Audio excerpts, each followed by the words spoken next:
Hey everybody, it's ZDS here, and today, for the new year, we've got a new countdown video. So some time ago, I made a video on my top 24 favorite starter Pokemon. I made that not long after the release of Pokemon Sword and Pokemon Shield. But, with the recent release of Pokemon Scarlet and Violet, we've been introduced to 3 new starter Pokemon. As well as the hisuian starters from Pokemon Legends Arceus, I've also reevaluated my feelings on the positions of the other starters as well. So I'd figured I'd make a new video covering them all. So obviously today, we're going to be counting down my top 30 favorite starter Pokemon. As with the original video, I'll be counting down the Pokemon's placement based on their final evolution alone. So let's begin.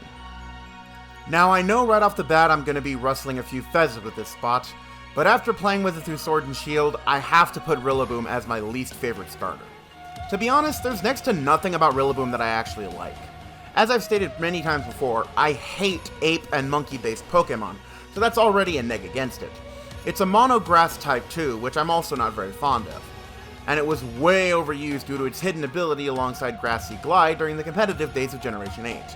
I mean, its moveset is decent, and its stats are okay, especially that attack stat, but the reason it's at the bottom of the list is because I don't have anything good to say about it, and it just feels like it doesn't belong being a starter Pokemon. Over the years of playing Pokemon, I've always stated that Emboar was the worst starter Pokemon. It's mainly due to it being the ugly duckling of the firefighting starters, but after playing with it more, I can solemnly say that Chestnut is instead the one deserving of this spot. Much like Rillaboom, I have nothing positive to say about Chestnut. Its only upside is its ability Bulletproof, but otherwise it's just a bulky grass type, something the notoriously weakness-ridden grass type isn't exactly known for. Not to mention its quad weakness to flying types kind of puts it in a really bad position, and makes it really easy to take down with high special attack walls, especially special attack flying types. It's decent offensively though, with a solid strong move pool, but I hate its design, and it's just completely overshadowed by its companion starters, and that's never going to be a good thing. Now, even though I can no longer put Emboar as my second lowest for my lowest, I still don't like it that much, so it's going to go right here. The main thing that brought its placement up in the list for me was my usage of it in my recent playthrough of Pokemon White 2, where I was able to make full use of a fast mixed attacker with Brick Break, Flamethrower, Scald, and Earthquake with a mild nature and max special attack and speed. Plus, I've been watching a lot of My Hero Academia, and it reminds me so much of Endeavor that I'm pretty sure Endeavor's design is just ripped straight from Emboar. But man, the biggest reason for it being higher on the list is its phenomenal shiny. Undoubtedly the best shiny of the Unova trio. That blue Firebeard is just freaking amazing.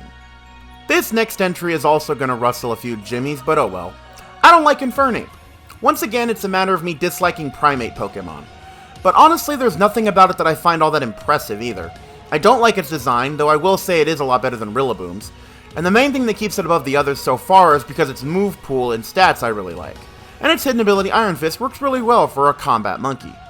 But besides that, the only time I've ever used Infernape is when I'm replaying Pokemon Diamond and Pearl, which I haven't done in 3 years, so it's pretty obvious from that alone why it's so low on the list. Now we have the first new entry since I made the first video. Here we have hisuian Decidueye. Now granted, since I still haven't used it in the proper Pokemon game, i.e. Scarlet and Violet, I can't really be too harsh with it, but of the 3 hisuian starters, it's easily the worst. I never used it during my 2 playthroughs of Legends Arceus, and because hisuian and Lilligant is a thing, I never found a need to use it. It's also kinda just a clone of Chestnut but with worse stats, the same way that Infernape is a Blaziken clone. I really don't get what it is about Game Freak recycling the same type combos for multiple starters, but we'll get to that again a bit later in this list. The most beloved of the Generation 9 starters, Incineroar, has unfortunately been placed here on the list. Now granted, I like Incineroar, but much like Chestnut to me, it's just overshadowed by its companion starters. It's a good Pokemon with a great move pool, excellent stats, and has been the champ of Generation 7 doubles due to its useful combo of Intimidate and Fake Out. Definitely a great Pokemon, but in my opinion the things that harms it the most is that it really should have just stayed quadrupedal. Bipedal tigers don't work, because all I can think of when I see this thing is the Frosted Flake mascot Tony the Tiger. One Alolan starter from another, followed by another, followed by yet another. Decidueye, the original form, is this low because I just have nowhere else on the list to put it. I like this Ghost Owl, but I don't have anything really to talk about it with. It's a nice ghost grass type, it's based on Robin Hood, has a great signature move in Spirit Shackle, and a neat unique hidden ability in Long Reach which prevents contact moves from being affected by contact-based abilities of the opponent like Flame Body or Static. But aside from that, there ain't much to say, so that's why it's this low. In my first list of my top starter Pokemon, I put Inteleon a bit higher on the list, but after using it for the last couple years, I really can't put it any higher than this. I like its design, it's got a somewhat decent move pool, an excellent signature move, and a great concept, being a secret agent lizard based on James Pond. But the thing that hindered it most is its mono-water typing. It doesn't do anything that other water starters can't do, so it sadly ends as my least favorite among them. But at least I can make the joke, the name is Pond, James Pond. But outside of memes, that's pretty much all it's got going for it. Now here's an entry that some of my fans definitely didn't like from the first list, and that was Blastoise. I placed it a good bit lower before, but on my recent outing to Kalos, I used a Squirtle as my Mega starter, and it was undoubtedly useful. Its Mega, however, is basically the only thing that keeps it higher this though, since it's not that great as a bulky water type, since its only form of recovery is Rest. But it is a great spinner, has excellent coverage with Aura Sphere, Dark Pulse, and Ice Beam to be paired with its powerful Hydro Pumps, so I can say now that I've grown a greater appreciation for the turtle of Gen 1. And I have to mention this, just in case she's watching, but a great friend of mine pronounces Wartortle as Woytwiddle, and I think it's the cutest thing ever. Hopefully she sees this so she can be embarrassed in the comments section. Okay, next up is the best choice for the Generation 1 starters, Venusaur. Once again, its Mega is what saves this beast, but unlike Blastoise, it has other traits that make it an excellent even without a Mega. Particularly its higher special attack and Chlorophyll, which make it a great Sun Sweeper. It also getting access to Earth Power gives it a great balanced coverage options with its stabs and a Fire Weather Ball. Its Mega also holds its own weight with its amazing ability Thick Fat, which gets rid of its Fire and Ice weaknesses, being the only Grass type that isn't Ludicolo to not be weak to them. All in all, a great starter Pokemon, but due to the fact that I've never been that big of a fan of Generation 1, and I've gotten to know many of the starters on this list much better than Venusaur, it sadly only takes the number 21 spot on this list. Alright now, we're 1/3 through the list, and the number 20 spot goes to Torterra. Can't remember where I placed it before, but I'm placing it here because I think it's good, but not a top tier starter. Stab ground moves is great for a starter since there's so many Pokemon weak to ground, and obviously Torterra is the only one that gets stabbed on Earthquake. It's got a great attack stat with good coverage in Superpower, Crunch, and Stone Edge, so it can hit like a truck, but it also has decent bulk to take neutral hits well. Its biggest con, however, though, is that it's one of the few starters with a 4x weakness, which makes Ice Beam the bane of its existence. On top of that, the rest of its typing of being water or grass and ground, rather, doesn't exactly lend it to a lot of good resistances. Other than that, though, it's just kind of the mid-ground between Infernape and Empoleon. Now for the centerpieces of the list. At number 19, we have Greninja. Again, I can't remember where I placed this one on the previous list, but I did think I placed it a little higher this time. Honestly, its placement here is mostly because I don't know where else to put it. Though over the past 2 years I have grown more attached to Greninja. Its Protein ability and its Ash form were dominant in Generation 7, and it can't be understated just how strong it really was. I'm definitely looking forward to it coming back in Generation 9, but I'm disappointed that its Protein ability got nerfed, and Ash Greninja was removed from the game entirely. Definitely a huge ground grade, but we'll see what it can still do when it's released later this year. Number 18 has to go to one of the cutest starter Pokemon there is, Meganium. I've always liked Meganium despite it being a defensive mono grass type because its design is just so appealing to me. I believe I mentioned this in my old video, but I'll cover it again, that Ash's Bayleaf was one of my favorite of Ash's Pokemon. Its crush on Ash was adorable, and I'm sad that he never evolved it into Meganium, because I can see it being even more clingy to Ash if it had evolved. But besides that, I like how its move pool is simple yet effective. It's mainly a status/screens user, but it's really fun to mess with other people and bring out a Swords Dance set with her. Definitely an underrated starter overall. After Meganium comes the second of the Gen 2 starters, Typhlosion. Now I'm not talking hisuian Typhlosion, but base Typhlosion. The most popular starter of Generation 2, Typhlosion has always been a fan favorite. Sadly though, following in the shadow of its Gen 1 counterpart Charizard, Typhlosion has never been able to really eke out much of a niche over its competitors. But Typhlosion has some neat features that establish it as its own niche in the game. With access to moves like Extrasensory, it has coverage against fighting and poison Pokemon. Also getting access to the strongest non-exclusive fire move in Eruption makes it a super strong spec user. Plus, having Flash Fire for a hidden ability, It's got a nice immunity to it that it can use when facing down other strong fire types. Its power may be lacking in some areas, but I still love my fire little rat thing. Edging out just over Typhlosion is the Gen 8 fire starter Cinderace. The reason I placed it over is because of how powerful it was with its Protean clone ability in Libero. Its signature move Court Change also made it incredibly dangerous in Ubers. Having good Fire Stab and Pyro Ball, coverage and High Jump Kick and Iron Head worked well for its competitive viability as well. However, we know now that alongside Protean, Libero is also nerfed in the same way. And so it'll have the same issues Greninja will have once it comes out, which by the release of this video, it most likely already will have. Either way, it is my favorite of the Generation 8 starter Pokemon.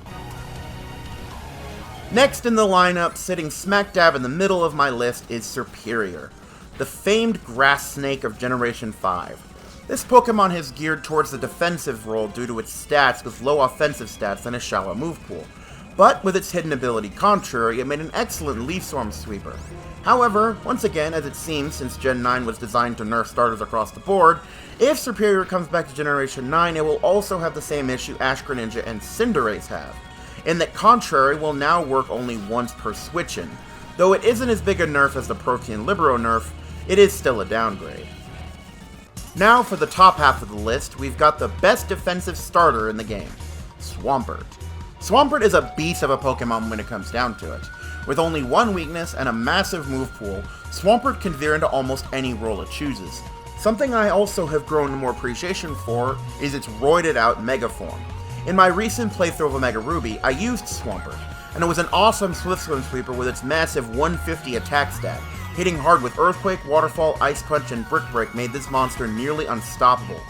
In fact, I have a video in the works of me soloing the entire Elite Four and Champion with it, so look forward to that soon. This Pokemon used to be much harder, or rather much higher in the list earlier in my life, but it seems that every generation coming out has made Swampert drop further and further down in the tiering run. Let's just hope that when Generation 10 comes out, it doesn't drop into the bottom 15. Next up, we've got the most popular starter of all time, Charizard. Now, do I think Charizard gets too much attention? Yes. Do I still love it? Absolutely. Its design is one of the most iconic designs in all of video games, let alone Pokemon. It's got a great move pool on both the physical and special side, the coveted based 100 speed tier, including 2 amazing Megas and a Gigantamax form. I gotta say Charizard is one impressive dragon. Its Y form, with its perfect ability in Drought, firing off powerful Fire Blasts and Solar Beams off of its base 154 special attack stat, which is equivalent to that of regular Mewtwo's, and its X Mega with its ability Tough Claws, giving it a 30% boost to its contact moves, made it able to smack everything hard with its combo of Dragon Dance, Outrage, Fire Blast, and a filler move. Flare Blitz, rather, and a filler move.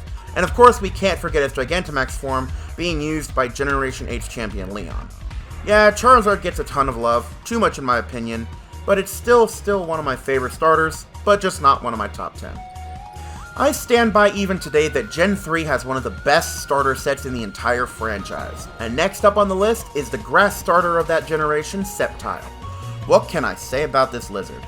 It is really freaking cool is what I can say for sure. I love its sleek design and its spiky pine tree looking tail. Its Mega also made its mark on the metagame, being the first grass dragon type with a huge special attack and speed of 145 each. The main thing that brings it down is its massive nerf when the physical special split occurred in Generation 4, making all of its best moves in Thunder Punch, Crunch, Dragon Claw, and Leaf Blade all physical moves, which doesn't work as well off of a base 85 attack. I still love it nonetheless, as it is an excellent choice in this debut generation. Just like in my first list, I placed Blaziken right above Sceptile.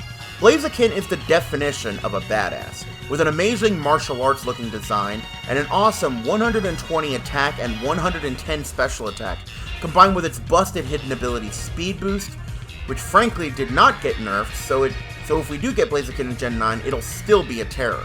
Its Mega was just overkill, maxing its attack stats to 160 for attack and 130 for special attack respectively.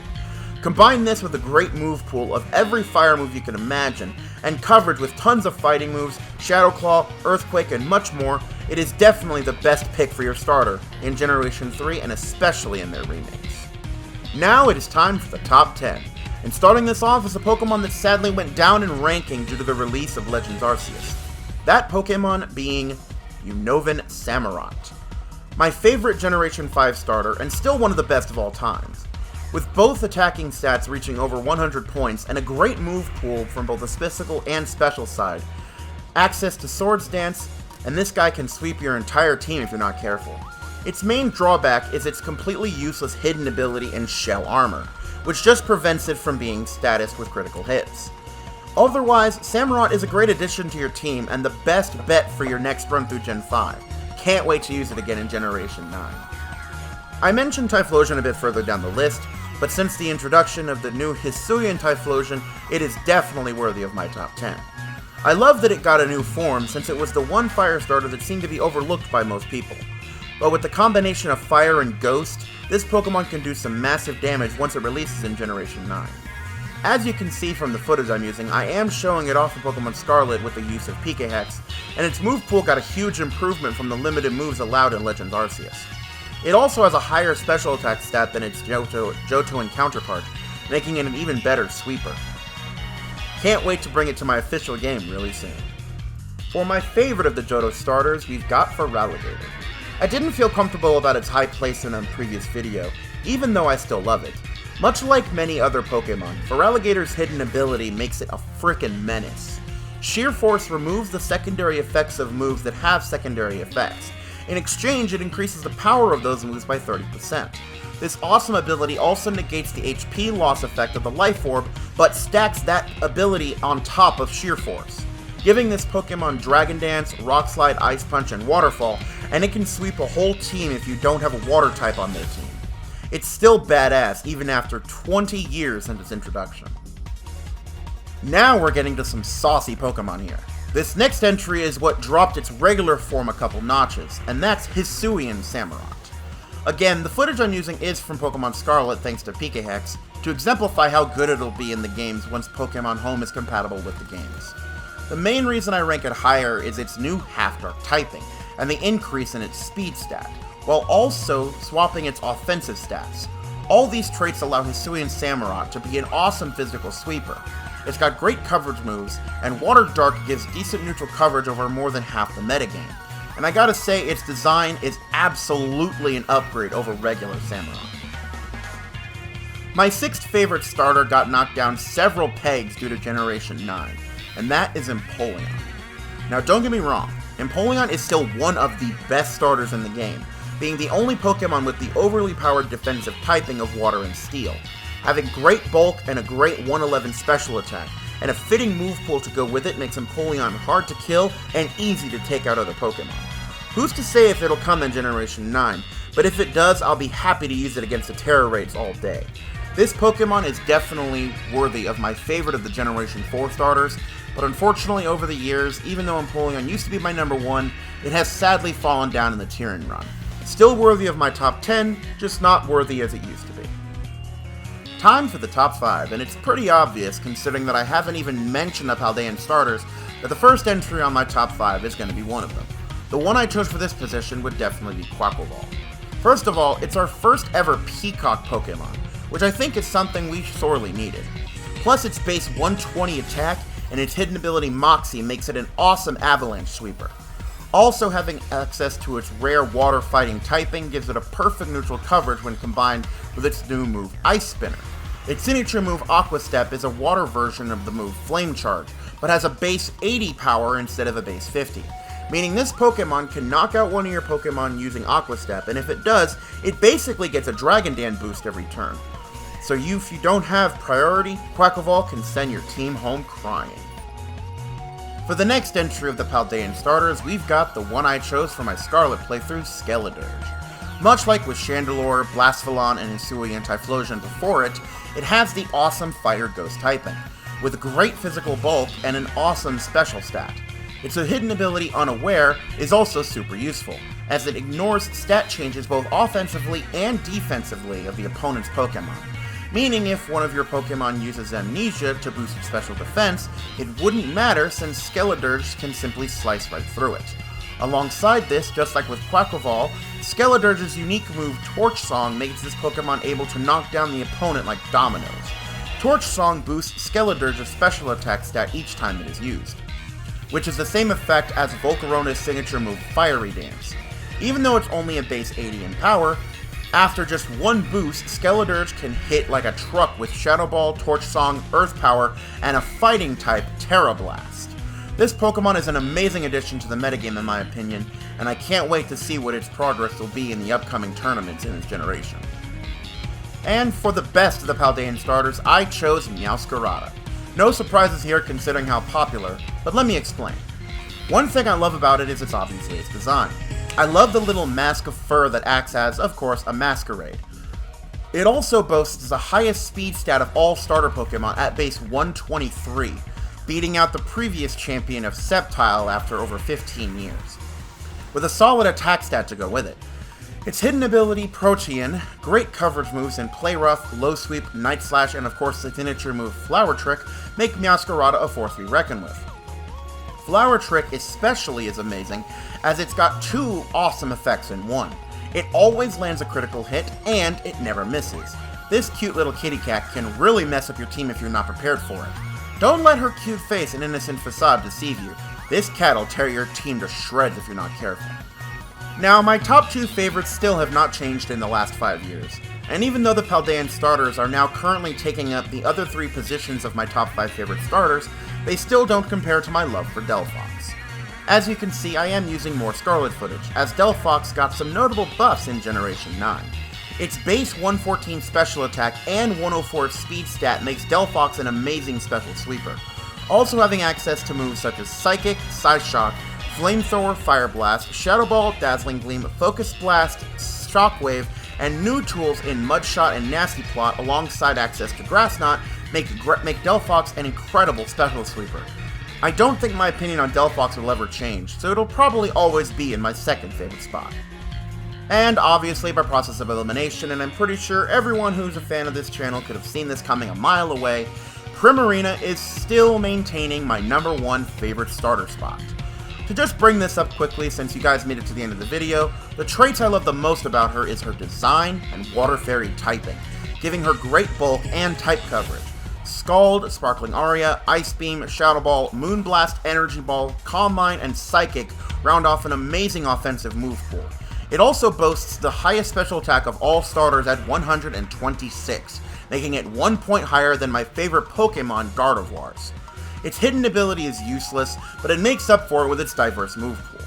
All in all, Primarina will probably always be my favorite starter, and it concludes my top 30 favorite starter Pokemon of all time list. Holy shit, this was a long video. A 4,000 word script and lots of revisioning of the wording made this a behemoth of a video. But I certainly hope you guys enjoyed it, and please share with me your favorite starter Pokemon in the comments down below. Do you agree with my list? What Pokemon would you switch around?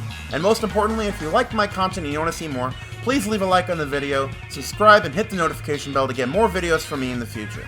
Now, this has been ZDS, making it for fun one video at a time, and I will see you guys in the next video.